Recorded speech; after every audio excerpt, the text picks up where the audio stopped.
సంతానం కావాలన్న మీ కలను నిజం చేసుకోండి. 49 అంటే సంతానం, 49 అంటే సంతోషం. వివరాలకు సంప్రదించండి. నమస్తే మంజు గారు. నమస్తే అండి. మనకి శ్రావణ మాసంలో సోమవారాలు కూడా ప్రత్యేకమైన పూజలు చేస్తూ ఉంటాం. అవును. జనరల్గా మీరేం చేస్తుంటారండి? అసలు మామూలుగా శ్రావణ మాసం రాగానే ఫస్ట్ ఈ ఎనర్జీ ఏంటంటే శివ ఎనర్జీ అంటాం అనమాట. ఆయన శక్తి చాలా ఇప్పుడు విష్ణుమూర్తి యోగ నిద్రలోకి వెళ్ళిపోయాక ఇప్పుడు మనం అందరం ఈయన కంట్రోల్లోనే ఉంటాం కదా, పరమశివుడి కంట్రోల్లోనే ఉంటాం అనమాట. సో ఆయనకి చేసే ఏ పూజ అయినా తొందరగా ఫలితాన్ని ఇస్తుంది శ్రావణ మాసం మొత్తం. ఇంకా ప్రత్యేకించి సోమవారాలు చాలా చాలా స్పెషల్, ఆయన అభిషేకాలు కానీ అవన్నీ. అయితే చాలా ప్లేసెస్లో ఏంటంటే శ్రావణ సోమవారం వ్రతాలు అవి చేసుకుంటూ ఉంటారు. ఆ రోజు ఉపవాసం ఉండి పొద్దు నుంచి సాయంత్రం దాకా, సాయంత్రం పూట శివాలయానికి వెళ్ళి అక్కడ అభిషేకాలు అవి చేయడం. నేనైతే రెగ్యులర్గా రోజు శ్రావణ మాసం మొత్తం 30 days శివారాధన చేస్తూ ఉంటాను అనమాట. కాబట్టి సోమవారాలు స్పెషల్, బట్ స్టిల్ సోమవారాలు. అయితే ఎందుకు చేయాలి అన్న దానికి ఆన్సర్ ఏంటంటే, జనరల్గా ఎవరైతే శివభక్తులు ఉన్నారో కార్తీక మాసం అయితే ఎంతగైతే ఇంపార్టెన్స్ ఇస్తామో శ్రావణ మాసంలో కూడా అంతే ఇంపార్టెన్స్ ఇవ్వాలి శివారాధనకి. ఎవరికైతే రకరకాల లైఫ్లో చాలా చాలా ఇబ్బందులు ఉంటూ ఉంటాయి చూడండి, మెయిన్ ఇంపార్టెంట్గా ఎవరికైతే పెళ్ళి కాకుండా సమస్యలు ఎవరికైతే ఉంటాయో, పెళ్ళి కాకుండా ఇబ్బందులు పడుతూ ఉన్న వాళ్ళు మాత్రం ఈ సోమవారాలు, శ్రావణ సోమవారాలు రెగ్యులర్గా శివారాధన చేసుకుంటే కనుక వాళ్ళకి మంచి రిజల్ట్ ఉంటుంది. అదే కాకుండా మానసికంగా కొంతమంది మెంటల్ డిస్టర్బెన్సెస్ ఉంటాయి చూడండి, డిప్రెషన్స్ అని వింటూ ఉంటాం మనం ఎక్కువగా. మెంటల్ హెల్త్ ఇష్యూస్ ఉంటాయి, కొంతమందికి ADHDs, ఇవన్నీ ఎవరికైతే ఉంటాయో వాళ్ళందరూ, ఎవరికైతే ఇట్లాంటి చిన్న చిన్న ఇష్యూస్ ఉంటాయో, మనం చాలా ప్లేసెస్లో చూసారండి, అమావాస్య రాగానే పౌర్ణమి రాగానే కొంతమంది బిహేవియర్లో ఇష్యూస్ వస్తూ ఉంటాయి. వాళ్ళు చాలా హైపర్ అయిపోతూ ఉంటారు, మూడ్ స్వింగ్స్ అయిపోతూ ఉంటాయి, ఏడుస్తూ ఉంటారు. ఇవన్నీ ఉన్నప్పుడు పెయిన్స్ కూడా ఎక్కువ అవుతాయి వనజ గారు. నేను ఎవరితోనూ మాట్లాడుతుంటే వాళ్ళు చెప్తా ఉన్నారు, అమావాస్య అంటే పౌర్ణమికి ముందు, ముఖ్యంగా అమావాస్య ముందు ఏదైనా మనకి ఒక పెయిన్ ఉందంటే అది ఎక్కువ రేజ్ అది ఎక్కువ అవుతూ ఉంటుంది. కొంచెము అంటే మన ఎక్స్పీరియన్స్ తో చూడడం, ఇది ఎక్కడ చదవడం ఎక్కువ పక్కన పెట్టేస్తే మనం చూసిన ఎక్స్పీరియన్సెస్ ఇవన్నీ మనం అబ్జర్వ్ చేస్తూ ఉంటాం కదా, పలానా వాళ్ళు అలాగ బిహేవ్ చేస్తూ ఉన్నారు అనేసి. సో ఇట్లాంటి ఇష్యూస్, మెంటల్ హెల్త్ ఇష్యూస్ ఉన్న వాళ్ళు మాత్రం ఖచ్చితంగా శివారాధన చేసుకోవాల్సిందే. రెగ్యులర్గా ప్రతిరోజు చేసుకోండి. సోమవారం ప్రత్యేకించి ఏంటంటే బిట్వీన్ 6 to 7 చంద్రహోరం ఉంటుంది. ఆ టైంలో ఎక్కువగా పూజలు చేసుకోవడం, శివాష్టోత్రాలు అవి చదువుకోవడము, శివుడికి చక్కగా ఆవు నెయ్యితో ఒక దీపం, అష్టమూలిక తైలంగానే ఆవు నెయ్యితో దీపం పెట్టి, ఇట్లాంటి ఈ ఇష్యూస్ ఉన్న వాళ్ళు, యాంగ్జైటీ ఇష్యూస్, డిప్రెషన్ ఇష్యూస్ ఉన్న వాళ్ళు 6 to 7 మధ్యలో ఏం చేస్తారంటే, మనకి ఈ ఆవు పాలల్లో, పచ్చి పాలల్లో కొంచెం బియ్యము, కాస్త పంచదార, ఒక తెల్లటి పువ్వు వేసేసి అది చేతిలో పట్టుకొని శివాష్టోత్రం చదువుకొని చంద్రుడిని ధ్యానిస్తూ, చంద్రుడికి సంబంధించిన జపం ఏదైతే ఉంటుందో అది చేస్తూ ఇంటి బయటికి వెళ్ళి, మీకు ఒకవేళ ఆ టైంలో చంద్రుడుగా ఈ శ్రావణ మాసం మొత్తం చంద్ర దర్శనం ఎంతగా చేసుకోగలిగితే ఈవినింగ్ ఆర్ మార్నింగ్ కాసేపు ఆ వెన్నెల్లో ఏదైతే ఉంటుందో కూర్చొని సైలెంట్గా ఒక మెడిటేషన్ స్టేట్ అంటాం కదా, ఏమీ ఆలోచించకండి, ఏం కోరికలు ఏమి అడగక్కర్లేదు, జస్ట్ అలా కూర్చొని కాసేపు ధ్యానం చేసుకొని శివుడిని, మీకు ఇష్టదైవాన్ని ప్రార్థిస్తూ బట్ ఇట్లాంటి ప్రాబ్లమ్స్ ఉన్న వాళ్ళు మాత్రం సోమవారం బిట్వీన్ 6 to 7 పొద్దున మార్నింగ్ టైంలో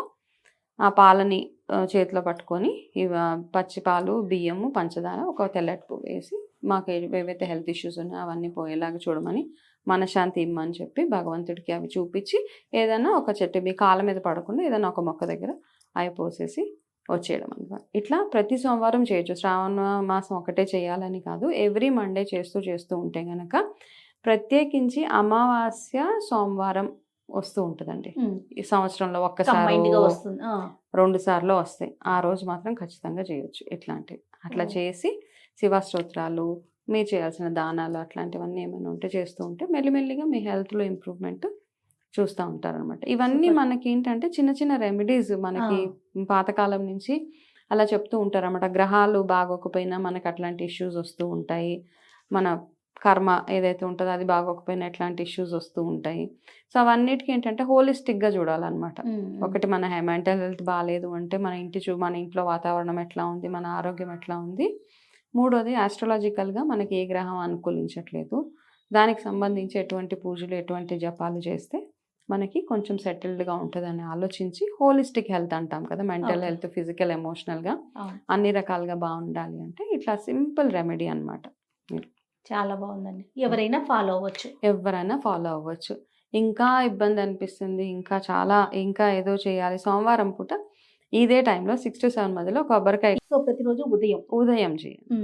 ఇంకా ఏం చేస్తారు, ఇంకా శ్రేష్టంగా ఇంకా ఏమైనా భగవంతుడికి చెయ్యాలి, ఇంకా మనకు ఉంటుంది కదా, ఇంకా ఏదైనా చేస్తే ఇంకా బాగుంటుంది అంటే కనుక మీరు అభిషేకాలు రెగ్యులర్గా, శివుడికి ఎంత అభిషేక ప్రియుడు కాబట్టి ఎన్ని రకాల అభిషేకాలు చేసుకోగలిగితే అంత మంచిది. చాలామంది ఏమంటూ ఉంటారంటే అభిషేకాలు 100 లీటర్లు అట్లా 100 లీటర్లు 1000 లీటర్లు కాదు, కాస్త ఒక చెంబుతో నీళ్లు అయితే సరిపోతుంది.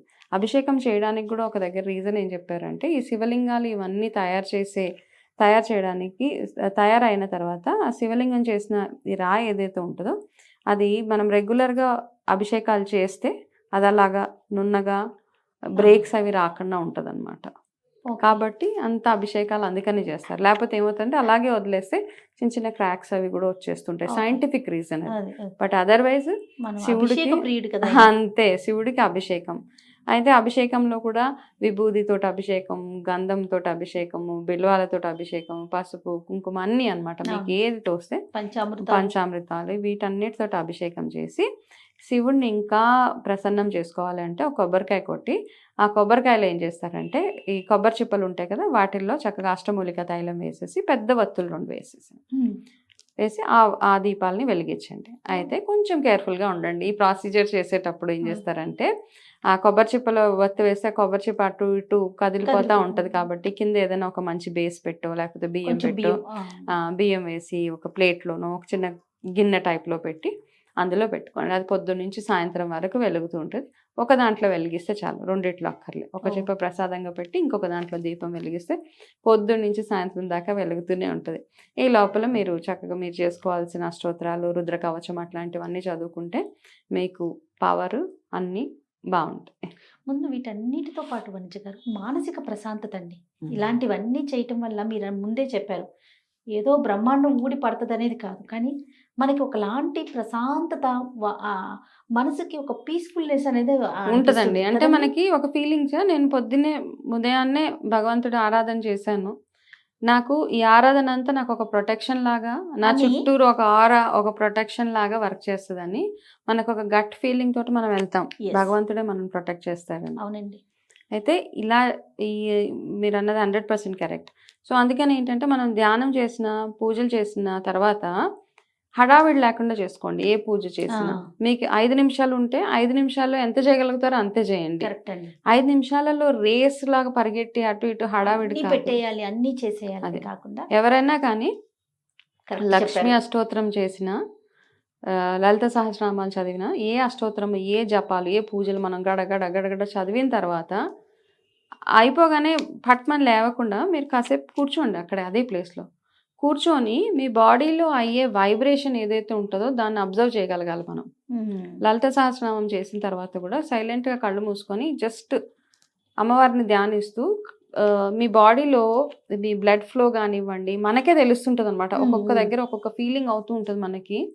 ఏ పూజ చేసినా, ఏ హోమం చేసినా ఒక 5 నిమిషాలు మీ పూజ అయిపోగానే అక్కడ కూర్చోండి.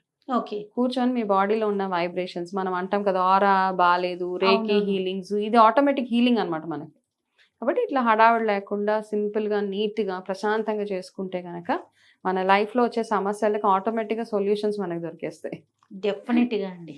నమస్తే. నమస్తే అండి.